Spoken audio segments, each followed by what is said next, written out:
हाँ, तो सब तैयार हैं। अब 17 दिन रह गए हैं। तो आज के हमारे इस सेशन का जो मैंने हेडिंग डाला है वो भी अकॉर्डिंग टू द सिचुएशन डाल दिया है। अब 17 दिन में क्या करें। अब ये क्वेश्चन मेरा नहीं है, ये हर वो बच्चे का है जो मेरे साथ जुड़ा हुआ है, या फिर हर वो बच्चे का है जो इस बार एनडीए का पेपर देने जा रहा है। और यहां पे अब एनडीए बोलना भी सही नहीं होगा, क्योंकि सीडीएस और एनडीए जैसा कि सबको पता ही है कि आखिरी 2 या 3 बार से ये दोनों एग्जाम्स एक ही डे में होने लग गए हैं। तो फिर सारे के सारे एनडीए और सीडीएस के वो बच्चे जो मेरे साथ जुड़े हुए हैं और जो मेरे साथ नहीं भी जुड़े हुए हैं, उन सबके दिमाग में अब एक ही क्वेश्चन उठ रहा है, और वो यही है कि अब इन 17 डेज में क्या करें। तो आज से हम लोग क्या करने वाले हैं, जैसे कि मैं क्या करने वाला हूं कि हर दिन कुछ ना कुछ मैं तुम लोगों के लिए इस तरह का बनाते हुए जाऊंगा। अब इसमें हम लोग क्या करेंगे कि पहले एनडीए के बारे में बात कर लेते हैं और फिर इसी के पैरेलल में सीडीएस के बारे में बात कर लेंगे। क्योंकि कई बार एनडीए के बच्चे ये कहने लगते हैं कि सर आप सीडीएस के बारे में बताते हो, एनडीए के बारे में नहीं बताते। फिर सीडीएस के बच्चे ये कहने लगते हैं कि सर आप एनडीए पे ही ज्यादा फोकस करते हो, हमें तो कुछ बताते ही नहीं हो। तो हम लोग ऐसा करेंगे, मैं हर दिन 2 वीडियोस बनाऊंगा, जिसमें एक में मैं एनडीए के बच्चों के लिए स्पेसिफिकली बात करूंगा और एक वीडियो ऐसा होगा जो कि सीडीएस के बच्चों के बारे में, जिसमें हम लोग बात करेंगे। और इन वीडियोस में हम लोग करने क्या वाले हैं, मैं क्या करने वाला हूं, देखो एनडीए और सीडीएस दोनों के ही मैथ्स के अंदर में 4 सेक्शंस होते हैं। अब बच्चों को यह होता है कि आखिरी 15 दिन, 16 दिन, 17 दिन जो बच गए हैं, इसमें हम लोग क्या करें जिससे कि हमारा एग्जाम जो है वो सक्सेसफुली क्लियर हो जाए। तो इस पार्टिकुलर सेशन में मैं बात करने वाला हूं एनडीए के बच्चों के लिए। अब अगर मैं एनडीए की बात कर रहा हूं तो एक चीज क्लियर है, पिछले सेशन में मैंने तुम लोग को बताया था कि तुमको अपने आप को कैसे ग्रूम करना है, जिसके अंदर में मैंने 4 से 5 पॉइंट्स क्लियर कर दिए थे। आई होप जिन्होंने भी वो वीडियो देखा होगा, उन्होंने उनमें से, मुझे नहीं पता सबने वो बात मानी है नहीं मानी है, मैं इस पे किसी को फोर्स भी नहीं कर सकता, क्योंकि कुछ तो तुम लोग को बताया गया है, कुछ तुम लोग को पहले से ही मालूम है। But you work according to what you think is correct for you. तुम्हें गाइडेंस देने वाले के बातें जो होती है, अगर वो समझ में आती है तो उसके बावजूद भी तुम अपना दिमाग उसमें लगा ही देते हो। अब जैसे मैंने पिछले पर्टिकुलर वीडियो में ये बात बार बार बोली थी कि अपने सोने उठने और खाने पीने का जो टाइमिंग्स है उसको बिल्कुल सही करके चलना है, कम से कम ये 20 दिन। आई डोंट नो कि कितने बच्चों ने इसको सीरियसली फॉलो किया है।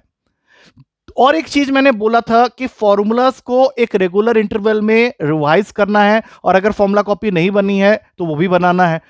और सोने से पहले और उठने के बाद जो 15 मिनट होते हैं, स्पेसिफिकली मैंने यही टाइमिंग्स बोली थी जब तुम फॉर्मूला को रिवाइज करोगे, जिससे कि तुम्हारे पेपर में 15 से 20 क्वेश्चन एनडीए के और 10 से 12 क्वेश्चन सीडीएस के डायरेक्टली तुम्हें देखने को मिलेंगे।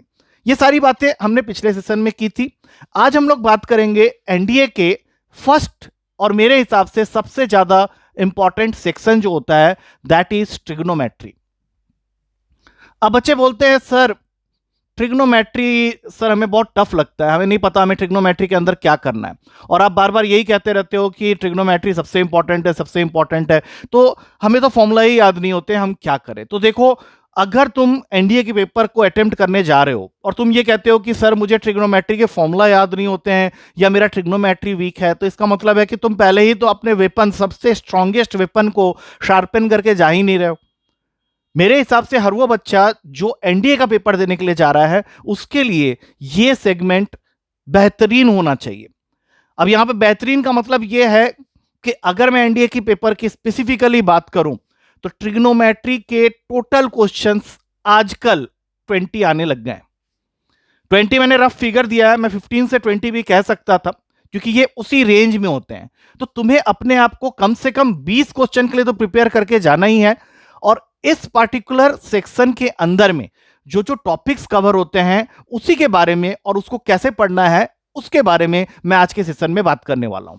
तो अगर मैं एनडीए ट्रिग्नोमेट्री की बात कर रहा हूं तो इसके अंदर जो ये 20 क्वेश्चन आते हैं वो इन टॉपिक्स में से आते हैं, जिसमें सबसे पहला नाम होता है जो कि सबसे इंपॉर्टेंट भी है, that is basic ratios and identities.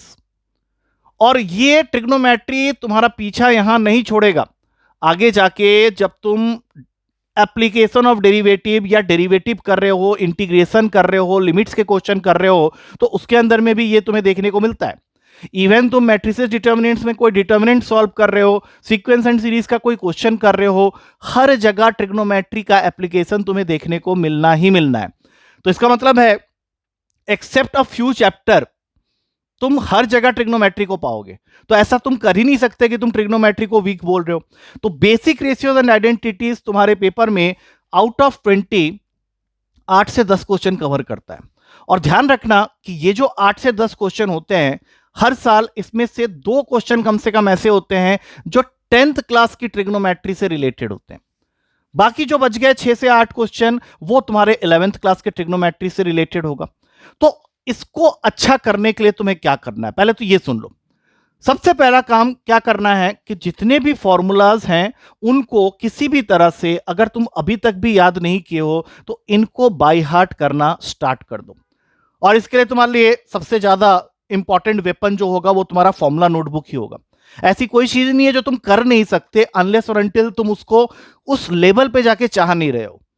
तुम बोलते हो कि सर मुझे ये याद नहीं होता। मेरे खुद के कुछ बच्चे हैं जो कहते हैं कि सर ट्रिग्नोमेट्री के फॉर्मूला हम लोग बार बार भूल जाते हैं। तो भूल क्यों जाते हो? भूल इसलिए जाते हो क्योंकि तुम उसको याद करना ही नहीं चाहते। और याद करने का जो तरीका मैंने तुम लोग को पिछले सेशन में बताया था, अगर तुम वो फॉलो कर रहे हो तो भूलने का सवाल ही पैदा नहीं होता है। और ये फिर वो इंपॉर्टेंट टॉपिक है जिसके बिना इंडिया मैथ्स के बारे में तुम सोच भी नहीं सकते। तो फॉर्मूला को रिवाइज करते हुए जाना है। इसके अंदर हर वो फॉर्मूला कवर होगा जो तुमने 11th क्लास में पढ़ा था। और कुछ बच्चे ऐसे होते हैं जिनको अभी तक क्वाड्रेंट कंसेप्ट के बारे में नहीं पता है। तो मेक श्योर कि तुम्हें क्वाड्रेंट कंसेप्ट के बारे में बिल्कुल अच्छी तरह से पता होना चाहिए, क्योंकि तुम्हारे पेपर में एक क्वेश्चन पक्का ऐसा होता है जो क्वाड्रेंट के ऊपर में डील करता है। इसके अलावा एक और एरिया होता है जहां से वो तुमको क्वेश्चन निकाल के हर बार देता है, that is general and principal solution. I don't know, जब मैं ये लिख रहा हूं तो तुम में से कितने बच्चे हैं जो इनको रिलेट कर पा रहे हो। General and principal solution of trigonometric equation. तुम्हें ध्यान होगा तुमने 11th क्लास में कुछ 6 फॉर्मूलाज पढ़े थे कि साइन थीटा 0 होने पे थीटा क्या होता है, कॉस थीटा 0 होने पे थीटा क्या होता है, sine theta equals to sine alpha होने पे थीटा क्या होता है। तो ये वाले सेगमेंट के ऊपर में वो हर साल तुम्हें क्वेश्चन एक जरूर देता है। एक और कंसेप्ट होता है जहां से क्वेश्चन हमेशा आता है, that is degree and radian concept. Degree and radian, जिसको हम लोग सर्कुलर मेजर भी बोलते हैं, रेडियन को हम लोग सर्कुलर मेजर भी बोलते हैं, वो एंगल जो तुम पाई के टर्म्स में लिखते हो, इनके ऊपर क्वेश्चंस तुम्हें डेफिनेटली पेपर में देखने को मिलेंगे। तो मेक श्योर कि जब तुम ट्रिग्नोमेट्री में basic ratios and identities chapter कर रहे हो, जो कि नाम के अंदर ही उसका काम दिख रहा है तुमको, sine A plus B, sine A minus B, cos A plus B, cos A minus B, tan A plus B, tan A minus B, cot A plus B, cot A minus B, sine 2 theta, cos 2 theta, tan 2 theta, sine 3 theta, cos 3 theta, tan 3 theta, ये सारे formulas वाला जो chapter है, sine A plus sine B, sine A minus sine B, cos A plus cos B, cos A minus cos B. फिर एक derived formula का section होता है जहां पे हम लोग 1 plus cos theta, 1 minus cos theta, इन सब का फॉर्मूला डिराइव करते हैं कॉस 2 थीटा से। हाफ एंगल फॉर्मूलाज के अंदर में जाते हैं, तो वो सब के सब यहाँ पे कवर होते हैं। और हर साल तुमको पेपर में इनसे 6 से 7 क्वेश्चन देखने को मिलेंगे ही मिलेंगे। तो मेक श्योर कि जब तुम इस चैप्टर को कर रहे हो तो तुम्हारे पास में पीवाईक्यूज इन चैप्टर से रिलेटेड जरूर होना चाहिए, क्योंकि ये वो चैप्टर है जहां पे फॉर्मूला के साथ साथ तुम्हारे शॉर्टकट्स लगाने का भी तुम्हें मौका मिलेगा। तो शॉर्टकट को एक्सप्लोर करो। खुद मेरे बहुत सारे वीडियोस बने हुए हैं जहां पे मैंने शॉर्टकट्स बताए हुए हैं, तो उनको जब तुम फॉलो अप करोगे तो वहां पे तुमको बहुत सारी चीजें देखने को मिलेंगी जो कि एग्जाम में डायरेक्टली पूछी जाती है। तो ये वो सेक्शन है जहां से तुमको अपना रिसर्च वर्क स्टार्ट करना है, क्योंकि ट्रिग्नोमेट्री का अगर पहला चैप्टर तुम्हारा स्ट्रांग है तो बाकी सारे चैप्टर्स तुम्हारे अच्छे होते हुए जाएंगे। अब इसी ट्रिग्नोमेट्री के अंदर जो सेकंड चैप्टर होता है, जो कि तुम्हारे 12th क्लास के फर्स्ट बुक का सेकंड चैप्टर था, that is inverse trigonometric function. अब देखो, ये चैप्टर के जो फॉर्मूला सब हैं ये पूरे के पूरे रिलेटेड होते हैं तुम्हारे फर्स्ट चैप्टर से। और पेपर में इसका जब वेटेज तुम देखोगे तो ये 2 से 3 क्वेश्चन कैरी करता है। बट अगेन, ये कहने के साथ साथ मैं ये बता दूं कि ये जो चैप्टर है इसका फिर अगेन एप्लीकेशन तुमको लिमिट्स, डेरिवेटिव्स, इंटीग्रेशन, डिफरेंशिएशन सब में देखने को मिलता है।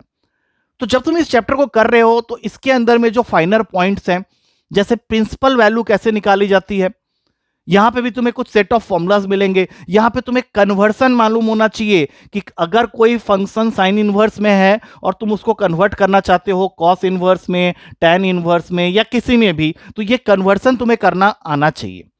इसके अलावा इस पार्टिकुलर फॉर्मूला से हर साल क्वेश्चन तुम्हें देखने को मिलेगा, that is sine inverse X plus cos inverse X, tan inverse X plus cot inverse X. ये एक बहुत फेवरेट फॉर्मूला है तुम्हारे एनडीए के पेपर का।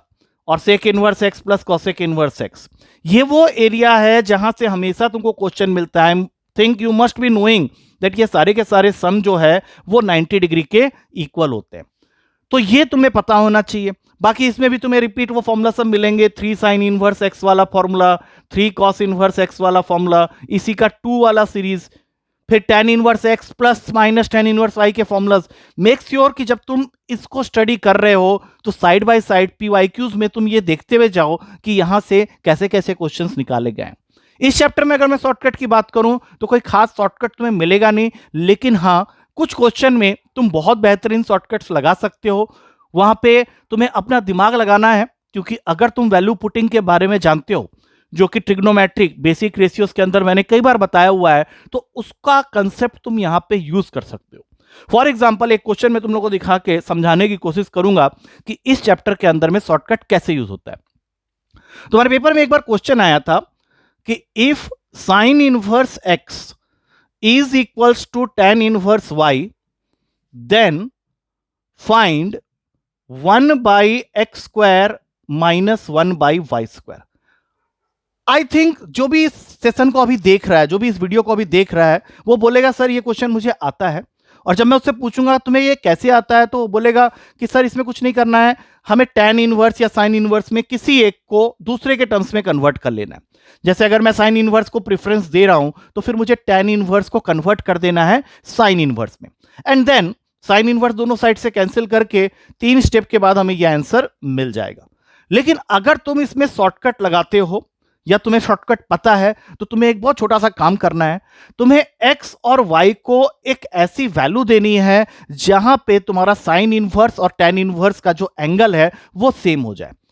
अब हर किसी के लिए ये वैल्यू अलग अलग हो सकती है। जैसे मेरे लिए ये x की वैल्यू होगी 1/√2, और अगर मैंने लेफ्ट हैंड साइड में साइन इनवर्स के सामने 1/√2 लिख दिया और मुझे बीच में इक्वल्स टू का साइन रखना है, तो ऑब्वियस सी बात है कि मुझे राइट हैंड साइड में y की जगह लिखना पड़ेगा 1/√3। अब तुम पूछोगे सर आप ऐसा क्यों कर रहे हो, सॉरी 1। तुम मुझसे पूछ सकते हो कि सर आपने ये कैसे डिसाइड किया, तो ये कैसे डिसाइड किया ये तुम खुद से पूछो। इसके लिए तुमको ट्रिग्नोमेट्रिक टेबल बिल्कुल अच्छी तरह से मालूम होना चाहिए। अब ट्रिग्नोमेट्रिक टेबल में साइन की कौन सी वैल्यू तुम्हें 1/√2 देती है, तुम लोग बता दोगे सर π/4। तो अगर मैंने लेफ्ट हैंड साइड में x को 1/√2 वैल्यू दिया है, तो इसका मतलब है कि ये एंगल हो गया π/4। तो ऑब्वियस सी बात है कि मुझे tan के लिए वो वैल्यू ढूंढना पड़ेगा जो कि tan π/4 के लिए होता है।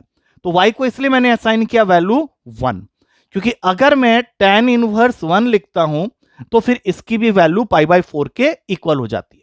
अब इससे क्या हुआ कि तुम्हें कोई फॉर्मूला की जरूरत नहीं है, तुमने सिंपली टेबल याद किया। अब जो भी तुमने x और y को वैल्यू दिया है उसको उठा के यहां पुट कर दो। सबसे पहले तुम इस x को यहां पुट करोगे तो ये बन जाएगा 2, और जब तुम y को यहां पुट करोगे तो ये बन जाएगा 1, और आंसर हो जाता है 1। अब इसमें तुमने क्या देखा कि तुमने कोई पार्टिकुलर फॉर्मूला नहीं यूज किया है, सिर्फ टेबल यूज किया है और टेबल से तुमने आंसर को निकाल लिया। तो इस तरह के बेसलाइन वाले क्वेश्चंस तुम्हारे पेपर में पूछे जाते हैं। उसके बाद आता है इसके अंदर तुम्हारा थर्ड चैप्टर, जो कि मैं मानता हूं कि थोड़ा सा इस लेवल पे तुम्हें टफ लग सकता है। उस चैप्टर के 2 नाम होते हैं, प्रॉपर्टीज ऑफ ट्रायंगल्स इसको कह सकते हो, या फिर सॉल्यूशन ऑफ ट्रायंगल्स कह सकते हो। और इस चैप्टर का इन दिनों में तुम्हारे पेपर में ट्रिग्नोमेट्री के अंदर थोड़ा सा वेटेज ज्यादा देखा गया है। लास्ट टाइम इससे 5 से 6 क्वेश्चन आ गए थे। तो इस चैप्टर को करने के लिए, वैसे 5 से 6 आते नहीं है, ये लास्ट टाइम आ गए थे 5 से 6 क्वेश्चन। तो तुम्हें ध्यान रखना है कि अगर तुमने ये चैप्टर नहीं किया है अभी तक, तो ये चैप्टर अब तुम्हारे लिए करना बहुत जरूरी हो गया है। क्योंकि पहले बच्चे क्या करते थे, सिंस इसमें से 2 या 3 क्वेश्चन ही आते थे और फॉर्मूला काफी ज्यादा है, तो बच्चे ये चैप्टर को स्किप कर जाते थे। बट अब ये काम तुम मत करना, क्योंकि अब इससे वेटेज ज्यादा हो गया है। 5 to 6 क्वेश्चन ये कैरी कर रहा है। इसके अंदर होते हैं sine formula, cosine formula, tangent formula, half angle formula and the concept of inradius and circumradius. इन सब के बारे में भी मेरे प्रीवियस वीडियोस में बातें हुई हैं, बट आई होप कि अगर तुम इनको थोड़ा सा स्टडी कर लोगे तो डेफिनेटली, मैं ये श्योर तो नहीं करता कि तुम 5 से 6 बना पाओगे, but maximum to maximum 3 question तुम बना के आ सकते हो। But again I will say कि इनको करने के लिए you must be knowing the formulas जो मैंने अभी यहां पे बोला, sine cosine formula, tangent formula, half angle formula और इन रेडियस और सर्कम रेडियस का कंसेप्ट। इससे और पीवाईक्यू को स्टडी करके तुम डेफिनेटली अपने आप को, जहां तुम इसको छोड़ने के बारे में सोच रहे थे, तुम 2 से 3 क्वेश्चन करके आ सकते हो। और सबसे आखिरी में जो चैप्टर ट्रिग्नोमेट्री के अंदर आता है, जिससे आज भी 2 क्वेश्चन मिनिमम और मैक्सिमम 3 क्वेश्चन ही आते हैं, वैसे ज्यादातर 2 ही आता है, that is your height and distance chapter. अब इस चैप्टर के बारे में मैं बता दूं, इसका वेटेज कभी चेंज नहीं हुआ है तुम्हारे पेपर में। हाइट एंड डिस्टेंस चैप्टर में तुमको सिर्फ इतना समझना है कि जो तुमने 10वीं क्लास में या 10th क्लास में जो तुम एंगल ऑफ एलिवेशन और एंगल ऑफ डिप्रेशन से रिलेटेड बातें करते थे, ये अभी भी वहीं घूम रहा है। इसमें अगर तुमको ट्विस्ट एंड टर्न मिला तो फिर वो तुमसे tan a प्लस बी और tan 2 थीटा के फॉर्मूला से रिलेटेड कुछ क्वेश्चन दे सकता है, या फिर वो स्पीड डिस्टेंस टाइम को रिलेट करते हुए जो क्वेश्चंस होते हैं हाइट एंड डिस्टेंस के, उस पे ले जा सकता है। और इन सब का बेसिक आइडिया तुमको मिल जाएगा अगर तुम पीवाईक्यूज को कर रहे हो। अभी लास्ट 2-3 बार से जो क्वेश्चंस इसमें आए हुए हैं वो उन्हीं को टारगेट करके है जहां पे tan 2 थीटा या tan a प्लस बी वाला फॉर्मूला यूज होता है। तो ये सारी चीजें अगर तुम करते हो, इसके लिए तुम्हें ज्यादा कुछ नहीं करना है। जैसा कि मैंने बताया, पहले इन सारे चैप्टर्स के एक्सेप्ट दिस वन, क्योंकि इसमें कोई खास फॉर्मूला तुमको नहीं मिलेगा, तो पहले इनके फॉर्मूलास को कलेक्ट करो और फिर उसको रिलेट करो पीवाईक्यू के क्वेश्चंस के साथ। और पीवाईक्यू बहुत सारे हैं, तो तुम एटलीस्ट कोशिश करो कि 10 ईयर मतलब हो जाएंगे 20 पेपर्स, इनके अंदर जो पैटर्न ऑफ क्वेश्चंस पूछे गए हैं वो जरूर स्टडी करना। और लेटेस्ट जो लास्ट 3 पेपर हुए हैं 21, 22 एंड 23, इसके दोनों सेट मतलब टोटल 6 पेपर्स, उनमें जब तुम इनके क्वेश्चंस को देखोगे और अगर तुमने 11th और 12th क्लास में ढंग से पढ़ाई की हुई है, तो आई कैन एश्योर यू कि तुम ट्रिग्नोमेट्री को अपने कब्जे में कर सकते हो। इससे पहले कि ये चैप्टर तुम्हें अपने कब्जे में कर ले, तुम इस चैप्टर को अपने कब्जे में कर लो। अभी भी तुम्हारे पास टाइम है, ऐसा नहीं है कि अब तुम 3 दिन बच गए हैं तो मैं तुमको बोल रहा हूं कि याद करो, नहीं, अभी तुम्हारे पास में टाइम है। बच्चे मेरे से पूछते रहते हैं, आए दिन मैं क्लास में जाता हूं, बच्चे पूछते हैं कि सर ट्रिग्नोमेट्री का क्या करना है। तो ट्रिग्नोमेट्री का क्या करना है ये मैंने बहुत डिटेल में और बहुत अच्छे से इस पर्टिकुलर वीडियो में तुम लोग को बता दिया है। मेरे से कोई हेल्प की रिक्वायरमेंट है तो definitely I will be always there. तुम में से बहुत सारे बच्चे मुझे जानते हैं जो मेरे साथ में जुड़े हुए हैं, और जो बच्चा नहीं जानता है और जो चाहता है कि वो अपनी ट्रिग्नोमेट्री को थोड़ा सा बेहतर करे, तो वो मुझे मेरे नंबर पे कांटेक्ट कर सकता है। मैं अपना नंबर यहाँ पे शेयर कर रहा हूँ। लास्ट टाइम मैंने डिक्टेट किया था, आज मैं यहाँ पे लिख रहा हूँ अपने नाम के साथ में। तो तुमको कोई भी असिस्टेंस ट्रिग्नोमेट्री से रिलेटेड चाहिए तो you are always welcome, but मुझे कॉल कभी मत करना, ओनली मैसेज। और ये मैसेज का जो टाइमिंग है ये भी तुम मुझे कर सकते हो मॉर्निंग में 8 AM to night 10 PM। Any assistance you need in terms of this particular chapter, तुम किसी भी चैप्टर के लिए मुझे मैसेज कर सकते हो, बट स्पेसिफिकली मैं ट्रिग्नोमेट्री को टारगेट कर रहा हूं because it is one of the most important section of your NDA paper. तो कोई भी ऐसी असिस्टेंस तुम्हें चाहिए रिगार्डिंग क्वेश्चंस पार्ट, क्योंकि पढ़ना कैसे ये तो मैं तुम लोग को बता चुका हूं, बट अगर तुम्हें लगता है कि तुम्हें क्वेश्चंस वाइज तुम्हें अपने आप को वीक फील कर रहे हो तो don't hesitate to message me. मैं तुमको बता दूंगा कि किस तरह से चीजों को टैकल करना है in terms of trigonometry. Even required I can send you questions which are very much important from your exam point of view, और वो तुम वहां पे कर सकते हो और जो भी डाउट होगा मेरे से पूछ सकते हो।